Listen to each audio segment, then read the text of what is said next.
Welcome to Project Insight. Today I'm going to be showing you how to use layouts, including how to add new layouts and how to customize those layouts, as well as how to switch between layouts. Almost every page on Project Insight has this filter option that you see in the top right corner. The filter option allows you to change what you're seeing on the specific view.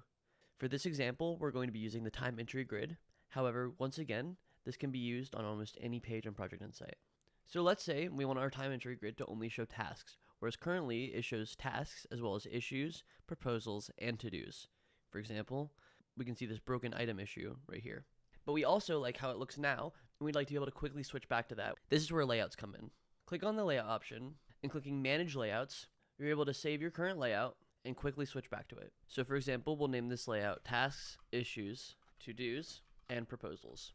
Click Save, and click OK, and clicking the layout option, you can see that we're able to select task, issues, to-dos, and proposals. So now clicking filter, disabling time entries for other items.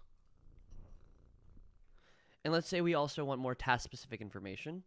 So for this, we can use the columns selections filtering options. And from here, you're able to add and remove columns to your liking.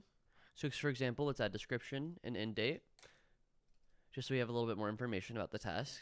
Click refresh.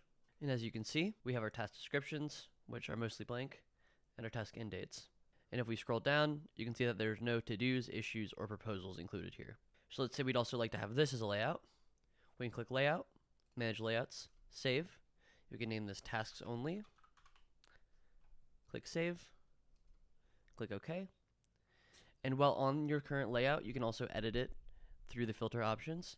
So let's say we'd also like to add another column to this layout. So let's click Insert. Let's say we'd also like to add the Start Date column. We can search Start Date. Click Start Date and click Insert. And once inserting that column, you can just click the column header and drag it to put where you'd like, so we can put it right before end date. Now after adding any new columns or changing filter options, make sure to click Layout, click Manage Layout, and save your current layout again to save your changes that you've made.